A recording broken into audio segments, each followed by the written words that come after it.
Hello and welcome to Everyday Law, the show that demystifies the law for you and your family. I'm your host, Attorney Robert Monahan, and today we're talking about why you need a real estate lawyer with my good friend, Judy Maldonado.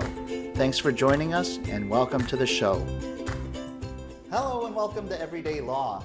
It's the show that demystifies the law for you and your family. I'm your host, Attorney Robert Monahan, and I'm joined today by my good friend, Judy Maldonado, who's a real estate attorney. Welcome to the show, Judy. Thanks, Bob. It's great to be here. Now, Judy and I go way back. She was actually one of the first guests on my radio show, and she specializes in real estate. And today we're going to talk about Judy a little bit and your history. Okay. We're going to talk about how you get involved in the deal. We're going to talk about the real estate contract, and finally what happens at a real estate closing. Okay. Right? And I think you told me when we did our radio show together that you love doing real estate because it helps people achieve kind of a lifelong dream. Yes. A real milestone for a family, right? Absolutely. It's, I think, one of the happiest areas of law. Yeah, right? That and maybe adoptions. Yes, right? definitely. Helping families get a baby for the first time and maybe buy a house, Yes. right? Because it's the real realization of the American dream, to have your own home, real estate, real property. Yes, Yeah. I love that. And so I started out, I've been in practice for 14 years now, and started out doing family law and real estate and some civil litigation in Chicago at a firm in Chicago. And the thing that I really did love was real estate. What made you love it? Was it just helping families achieve that dream? Yeah, I mean, you know, I did family law, and that just kind of ends in everybody being miserable. Yeah, and family law, so everyone knows, is divorce law. It's families, it's not family law, it's families ending. I thought if I did family law, I'd always be trying to get the families back together. I know, that was probably my problem. But I loved real estate because it was, you know, most of the time you just get to see happy people realizing their dream. And I love getting to be part of that. A lot of hugs at the end of a closing. A lot of hugs. I know that it went really well when I get a hug at the end of a closing. Yeah, not a lot of hugs at the end of a divorce. Yeah, not so much. Not so much. Yeah. So you worked in Chicago for many years, and how long have you had your own practice in Gurnee, right? Yeah, in Gurnee, 6 years now. Okay. And I love it. I grew up here, so it's nice being back home and in my own community and getting to not think commute. we met right at the cusp, I think, of you starting your own practice. Yes. When we met, I think you were still in Chicago, and you're making that leap, and you did, and you've been very successful. Your office has you and another attorney and like five staff members or something, or a total of 5. We have 3 paralegals, and then we have some interns that help out as well. Yeah. Every time I go there, it's just a lot of people. For me, it's just me and my assistant. We do our best, but your office is great, and I know everyone says you have a great reputation doing real estate work. Well, thanks. Yeah. And fun. I know that in a real estate purchase, let's start with the buyer. Okay. So a family's been dreaming of getting their own home. They've been scrimping and saving to put down money for that down payment. And they have this dream of raising their family in their own home. So the first thing they do is call their lawyer, right? Not usually. The funny thing is, you don't usually, get a call at that point. Yeah, no. I usually don't hear about a buyer, find out that they're even buying until I get a contract in. Yeah. So wait. So the family would first go on the web and look at properties, maybe contact a realtor. Yes. And so they're kind of along in the process. So by the time you enter the picture, maybe they already have their eye on their dream home, or they've already signed a contract for their dream home. Most of the time they've already signed a contract.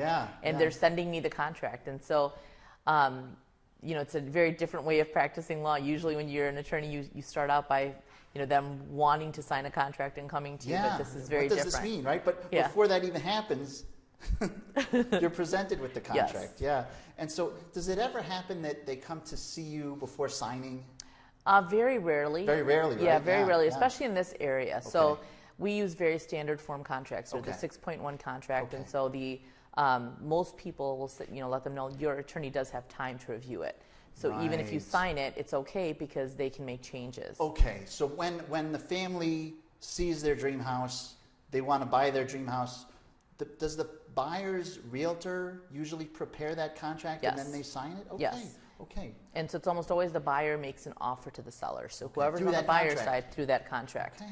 The only times that I do have clients that do want to come in is when you're buying foreclosure, Okay. or you're buying from like an auction and there's something where there's no attorney review provision. Yeah. In that case, they want to get some advice before they sign this ironclad contract. That's a great idea, and Yeah. we'll do another show about that someday, right? Foreclosures, right? Very different animal. That's a different animal in Yes. itself. Yeah.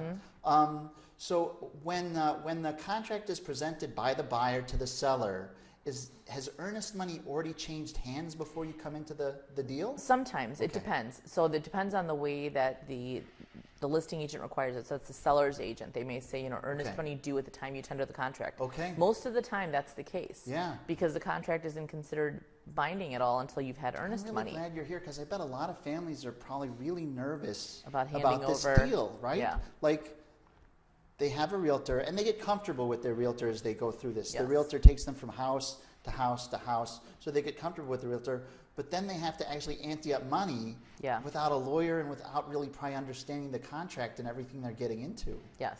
That's a little scary. It is, and a lot of times they'll do like a more nominal deposit at the beginning when you first sign an offer, and then you Okay. can increase it Okay. a few days afterwards. That way they have time to talk to an attorney, they have time to do an inspection, and then decide if they're going to be moving forward got it. and increase that earnest money. So rarely does it happen that you get a contract before a signature's on it. Hopefully you get it. Now, you said there's a period of time for you to review it. How long is that period of time? It is 5 business 5 days. after both parties have signed. Okay. So it starts the day after and it goes for 5 business days, but that deadline is so important. Yeah. So getting the contract in time, and so that I have time to review it, time to talk to the client, there's an inspection done. Right. It's So crucial. once the seller signs it, you have a 5 business day period to Yes. review it and say, whoa, you Yes. don't want to give away the farm this way, or whatever it may be, Exactly. right? Yeah. So so you can get it on day 5, where you have 5 days, and that's great. You could get Mm-hmm. Yeah. it on day 3, or you could get it on day 1, right? Yeah, and I've gotten it on day 6. Day 6. Well, let's take it one at a time. What happens if you get it on day 1? What do you do? So if I like when I have 5 business days left, What I mean is when you get it with 1 day to go Left. before the time expires. I will yeah. ask for an extension. You just ask for an extension. Yeah, because I know at that point I'm probably not going to have enough time to To do all the review research everything. and review Yeah. everything and have enough time to talk to my client Yeah. to make any modifications or request modifications. And what would happen if you got the contract after the attorney review period expired? I know that's awful, I right? hope that it's an attorney that I work with often on the Yeah, other someone side, that'll help so that you, I someone can help you beg, out, yeah. so that I can beg for a little bit of extra time. Yeah. And it depends on the seller if they're willing to accommodate that request or I not. would And guess that most of the time they would, right? most of the time, I think they would. I haven't had it happen very often, which is good. But Yeah. usually, you're going to be working together for Yeah. all this time to get to the point of closing. Yeah. To alienate your buyer at the beginning is probably not the best idea. Yeah, so why not? So usually they'll work together. Yeah. Everybody wants the deal to go through at that Right. point. The seller is probably happy with the price. The buyer's happy with the price. They've signed the contract and they want it to go through. Yeah. So you work together. Yeah, because you're all, at the end of the day, you have the same goal. Yeah. Everybody wants to get to closing. Yeah, get to closing, Yeah. right? That's the key. Would you say that real estate is generally an enjoyable practice, or It can be. You have conflict? a lot of conflict, yeah, and yeah. it's personal for people. Okay. The people that are selling the home, this is your home that you've lived in for so long, and you may not think things are wrong with it. And then you've got a Yeah. buyer who's buying their first home, and they're Yeah, worried because they don't yeah, have money to yeah. do a ton of repairs. Yeah. So yeah. it can become very personal. And I sometimes have to remind people, you're not buying this person with the house. The person does not come with the house. When we come back in just a minute, can we talk about the real estate contract? Sure, that'd be I want to great. know what's in it, what you're looking for, and how to go through it and explain it to your buyer or your seller. Okay, that sounds All right, good. Great. All right, we're back with Everyday Law. We just took a short break. We're going to talk about the real estate contract, and the real estate contract comes to Judy after it's been signed, and she's got to look through it and make sure that everything in the real estate contract is okay. Yes. So Judy, what is a real estate contract, just Okay, for starters? sure. What is it? So the one that we use here in Lake County, it's called a 6.1 contract, and there's 13 pages. There are Okay. 13 pages in it. It's a standardized contract. It's a kind of? standard contract, and there are fillable areas. We determine the closing date, the purchase price, when earnest money is due. There's a list of personal property that you can check off. Right, So right. if the house has a fridge, a stove, washer, dryer, carpeting, all those things, whatever it is that you want, the buyer would have those items checked off. Sometimes the seller has certain things that they want to specifically exclude. So if you have I want to take my fridge. Yeah, or you have like whatever, an heirloom right? light fixture, Yeah, you want to take the that. chandelier. Yes, if you don't specifically exclude it, right. it has to be conveyed. Okay. So there's a place for that as well. Okay. Sometimes there's a pool and you want to have all of the pool equipment conveyed. So we add those types of things are added in by the agents usually. It's a standardized form. Do you see a lot of ones where they add a page where you're like, what's that? Very rarely. Very rarely. But okay. usually we do that in an attorney review. Okay. So we do a rider to the real estate contract where we add or delete things. Okay. And we make modifications to the standard form That's really contract. interesting. So during that 5-day period, that 5 business day period that we talked about before, and that's in the contract, right? Yes. So, yes. so the realtor will point that out and say, okay, you're signing this, you're handing over your earnest money, but there's a 5-day business, 5 business day period to review it by your attorney, and they can change anything. Exactly. And you might add a rider that says this is how it's going to be. What's an example of maybe a rider that you might add? The same thing. There are two periods that run within that 5 business day time period. Okay. One is the attorney review period, and one is the inspection contingency period. Right. So during those 5 business days, the buyers also, they have the chance to do an inspection. Right, just in those 5 days. Just in those 5 business days. But is one of the things that you would get out immediately a letter saying, let's give a little more time to get an inspection going? Or It depends. Okay. So sometimes, and it depends on the availability and the time of year. If the inspectors are available, a lot of times they can get in the next day. And you just call them and they get a guy out there. Yeah, and they'll send me the copy of the report the same day. That's interesting. So 2 provisions we've talked about so far. 1, the attorney review provision in the real estate contract, and 2, the inspection contingency. provision. Those are 2 of the most important. 2 of the most important things, right? Yeah. So when I'm preparing a rider to send out, a couple of the things that I'm looking for are number one, is my client okay with the condition of the property? Yeah. Because the inspection unfortunately can kill deals. Yeah. And people sometimes choose to do a radon inspection or a mold inspection, things like that. When someone's first visiting a house, before they have you in the picture helping them, or before they have an inspector helping them, they may say, "Oh my God, the driveway needs a blacktop," or I don't know, the shingles don't look that great to me, whatever it may be. Yeah. Now, they may or may not include that in their negotiations. So go ahead. So the way that the contract reads, it says it's specifically not for addressing things that are at the end of their life but are working. Okay. And they're not to address things that are visible defects or things that are aesthetic issues. Got it. It's for major defects. Major defects. Things that are not the discoverable. Furnace downstairs. Exactly. Yeah. And that are not discoverable from viewing. Okay. That's because really the rest of interesting. it, they're saying that you kind of are deemed to have taken that into account when you make your offer. You have gone in to look at it. You've seen the property. Mm-hmm. You've seen the shingles in the driveway and whatever else, the paint job, whatever else you may need. Do realtors advise their clients about that when they're Most of the time, yes. They're like, look, before you make this offer, do they tell them to explain their offer and say, well, we want to redo the driveway, or we want to convert this room into a den, or whatever? Not necessarily, because even those types of things, those are improvements. So your seller is not required to improve a property to your liking. Right. They're selling you what's there. Right. And if you're choosing to redo it, then you should be factoring that into your budget. Yeah, that's your budget. What I mean is that if a buyer's going to lowball a seller. Yeah. Well, I will say, say there's a house that needs a lot of work. Yeah. And the seller is going to price it at a price where they know that they're factoring in how much work you probably have to put into it to make it habitable. Interesting. And so a buyer coming in will take that into consideration in making their offer. Yeah. Even if it's things that are aesthetic, like painting and all of that. Yeah. But that's not something that I can ask for during inspection, review. contingency. Okay. I can't say paint the walls blue. All right, got it. Right. But you can't say the furnace doesn't work, or the shingles are falling off the roof, or whatever. Exactly. It may be. Is roof repair something that a seller could say, oh, those shingles were clearly falling off the roof when you made your offer. We will not renegotiate after the inspection. Not necessarily, no, Okay. because that's an actual defect. Yeah. And you'd have to really get up on the the roof roof to see that. Up So on the, there's a song most like that. most buyers are not going up on the roof when they're making an offer.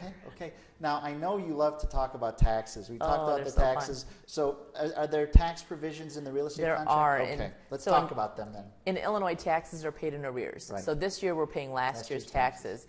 And at closing, the seller has to give the buyer a tax proration that equals their responsibility for that year. So when the bill comes out, okay. so that when the bill comes out the following year, the buyer has received enough money from the seller to cover the seller's portion of that bill. Let me just try and process Yes. that again, okay? Because we did this on my radio show, and I did my best. So we're in 2017 now, and we're paying for last year's taxes now. This so year. In this June and this September, we're paying for 2016. So say we're buying a house now in September, right? So in September, we have to, when we make the purchase, we have to pay all the taxes for September, but they haven't come out yet. Right. They haven't come out yet. So how do we know what we have? What's our responsibility? And so that's one of the things that I look at. I pull the assessed valuation, and I look to see what next year's assessed valuation is. So around the fall, late summer, early so fall, it's out already maybe, the assessed hopefully. valuation's already out for most areas. Got it. And I can run the numbers to see if there's been a 5% increase or a 10% increase. Got it. One variable that I don't know is the tax rate. The tax rate won't come out until the year that you're in, when the bill comes out. There's a little bit of guesswork? So you usually factor in about a 5% increase. That's standard in Lake County. Chicago is 110%. So you factor in 10% increase. Got it. So here we look at what has the assessed value gone up by. Okay. For me, if it's gone up by 2%, then we've got a 3% buffer for the tax rate. We're probably in good shape because we've prorated on 105%. Okay.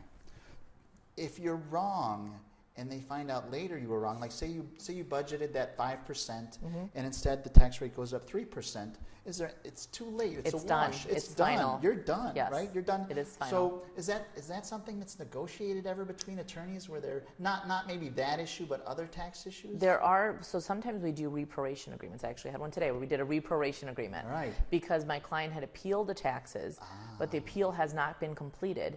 But the assessor has verbally said that they're going to be reducing it to this amount. Okay. So we prorated based on that amount with the reparation agreement saying that if the bill comes out next year and it's not within that range, and we put in a $200 buffer, then we'll reprorate and each party will pay their amount that they're responsible for. That's the kind of thing that you need a lawyer for. And I think a lot of people, I don't know why they need a lawyer in this kind of thing, but did you hear what she said? Did you get all that? Because it's complicated, right? It is complicated. There's a lot to it. Yeah. And there's several states where you're not required to have a lawyer. Like Wisconsin, for Wisconsin example. is not. Wisconsin, you're not required to, but it's probably a good idea. Yes. Yeah, and a lot of times I'll be at closing and we find an error and it saved my client $150 or $200. Yeah. And then I think they're pretty happy that I'm there. Yeah. And hiring a lawyer for closing is not that much. No. It's not that much to do. And right. Do you want to say what it is? It's generally around $450. $450, yeah. And that's a great value for all the expertise you bring to a closing to help people get through something that they've never done before and may never do again. If it could be, right? Right, exactly. Yeah. Well, at the closing, what the buyer wants is the house. Yes. And clear title. And we'll talk about title when we come back. And the seller wants the money. Right. And that's what happens at the closing, right? Yes. Let's talk about that when we come back. Okay, sounds good. Hello, we're back with Everyday Law, and again, I'm here with real estate attorney Judy Maldonado, my good friend, and we're talking about closing, real estate closings. And on our break, we were talking about what's the most important question, or what's the first question you'll ask your clients at a closing? If I represent the buyer, the first thing that I'm asking is, how was the walkthrough? Yeah. Because a lot of times they haven't seen the house since the inspection. Yeah. And so especially if you have people living in the house and they're moving out, you want to make sure there hasn't been damage during the move out. The movers could have damaged something, or just something could have happened. Well, even recently with all the rain that we had, I had buyers where they walk in for the walkthrough and there's water seeping into the basement, coming up from the floors. Awesome. Oh, yeah, great stuff. So the first thing we ask is, how's the walkthrough? Because walkthroughs can kill deals. That's really interesting. And so we have to negotiate a resolution. At the table. At the table. Oh, and you're there, you have all the papers ready. They're ready to be signed. Yes. Buyers and sellers want to get through this because it takes a long time to sign everything just by itself.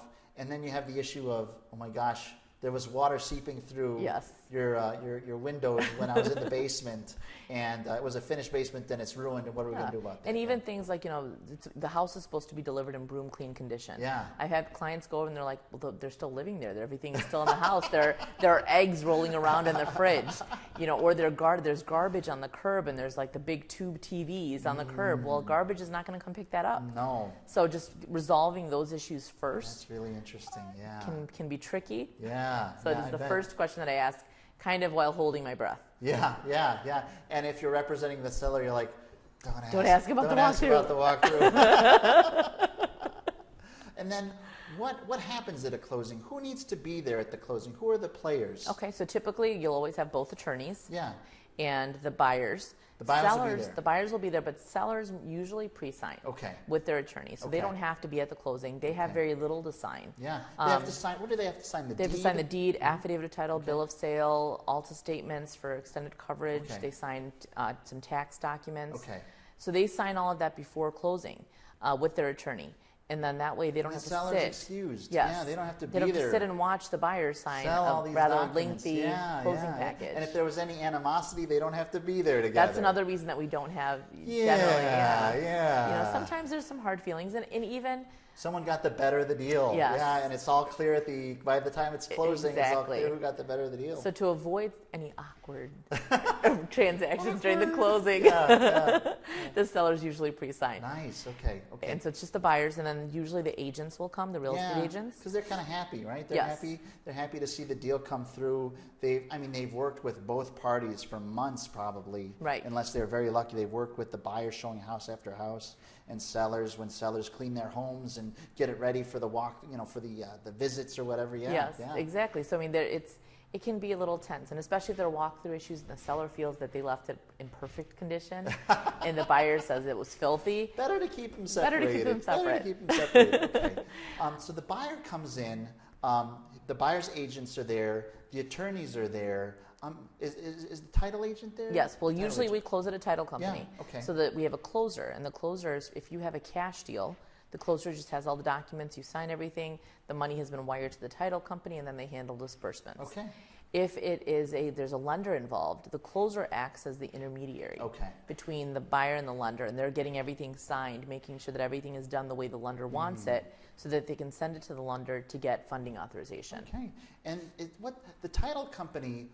What does a title company do? So you're getting title insurance, and it's just like any other insurance. You pay a premium for it at closing. In Illinois, the seller picks it. They pick the title company, and they also pay the premium for it.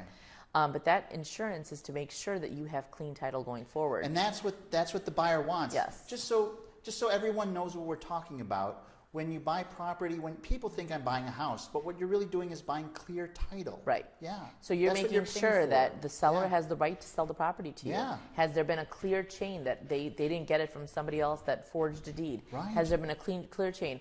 Are there any mortgages that the seller has to pay off at closing? Are there any liens? Did anybody come do work on this house where the seller didn't pay them, and now there are liens in the property? Right. If there's a homeowners association, we want to make sure that those dues have been paid. Right. We want a letter from the association that says that everything is clear. So all of these things the title company is checking, and they're insuring. And if they miss something, and say later on down the line, we find out that there was a $3,000 lien that was missed, you make a claim with your title insurance company, and they have to pay it. Okay. Let's talk about the seller for just a minute, because title is very important for the seller, and it's their responsibility to convey that to the buyer. So they use the attorney. So when you're buying, you use your attorney. The contract is the key thing. Reviewing that contract, making sure everything that's in that contract is okay, making sure they get letters out for extensions and so on. But as a seller's attorney, you want to make sure title is as clear as you want to make sure title's clear. And that's what I do. So the first conversation that I have with any seller is asking, do you have a mortgage? Who else owns this property? Are you married? Yeah, are you married? Because they'll have to sign too.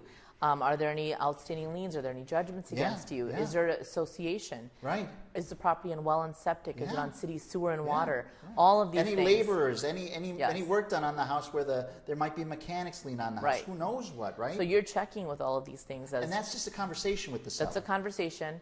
And it then kind of sets the framework for me to knowing what I need to do to clear title for the property. Got it. And then do you order a title report after that and go through kind of all the work that's been done by prior attorneys when the property's changed hands, right? Yeah, yeah. And do you want to talk about clearing title, or do you want to talk about something else before we don't have a ton of time? But go ahead. Well, so that's what we do on the seller side, but on the buyer side, so when we're at closing, the buyer has a lot is documents to sign. Oh my gosh, yeah. You want to talk about that? They have a lot of documents to sign, and a lot of them, especially because of how technology is advanced, they've e-signed with their lender, but their lender requires them to sign originals at closing. Sure. And so you have to, the buyer's attorney, you're making sure that there are no errors in the documents, that they agree to the terms of their loan and that they Okay. understand the terms of the loan. Okay. Because every loan is different. Yeah. You know, so you want to Yeah. make sure the interest rate is right. Is there PMI, which is private mortgage insurance? Okay. What are the terms of that? What's the length of it? How is, you know, can you get rid of it? Is it something that you cannot get rid of? Is that for when you're putting less than 20% Yes. down? Yeah. Yeah. Mhm. Okay. So, I mean, all these things are things that, as the attorney, the buyer's attorney, you have to come in, look through the package, familiarize yourself with it, and then explain it to your buyer. And then one key document as an attorney is it called the settlement statement or the HUD-1? The settlement statement. The settlement statement, Yes. right? Yeah. So the settlement statement has everybody's figures on it. It has all of the seller's side, all of the buyer's side. Yeah. And we're looking at that to make sure that if I'm the buyer's attorney, I'm looking to make sure the seller has paid everything they need to pay. Right. Have they paid the final water bill? Right. Has the final sewer bill been paid? Right. Is the mortgage being paid off? Is there a home warranty that needs to Right. get paid? Right. Are the closing credits correct? Right. And are the tax prorations And you correct? get that ahead of time before the closing? Sometimes. Sometimes you don't. Sometimes you get don't. it at the closing. Sometimes, oh my yeah. gosh. Wow. It's a little bit more rare, but sometimes I'll get it an hour before the closing. You don't have a lot of time to review it then. Yeah, yeah. But it's because we have to wait for the lender's figures to come in. Oh, wow. And so Yeah, both sides right. are ready, and you get this master statement. Okay, okay. And is there, now the closing, is it often tense at the closing or No. just relaxed, right? Usually Hopefully it's everything's fun. been worked out beforehand. If anything is at the last minute, you can take care of it at the last Yes. minute? Yeah, okay. And then how is the closing, is there anything else you want to say about the closing before we wrap up? No, I mean, that's pretty much it, and it's usually a really happy Yeah. environment. I mean, at the end, especially when, you know, the buyer may be tense during the process, Yeah. and then afterwards, when they realize it's over, Yeah. and they own a home, and they're Yeah. getting keys, Yeah. it's the best feeling. Well, I think with you, Judy, I think people would feel very comfortable. Well, 'Cause thank even though you're very friendly, very caring, very conscientious, very warm, but I know that if you would be a great attorney at a closing and make sure everything was done right. Well, thank you. I It's been a appreciate pleasure to that. have you on. Thank you for having I want to me. have you back maybe to talk about mortgages. Buying a home at a mortgage, right? Yeah, Sounds mortgage good. foreclosure sale. Foreclosure. Yeah, Yeah. that'd be interesting. Yes. So thanks for coming. Thank you for You've been having me. watching Everyday Law, the show that demystifies the law for you and your family. I've been here with real estate attorney Judy Maldonado, and we've been talking about how she gets involved in a real estate deal, the real estate contract, and what happens at a closing. Thanks for joining us, and everybody have a good night.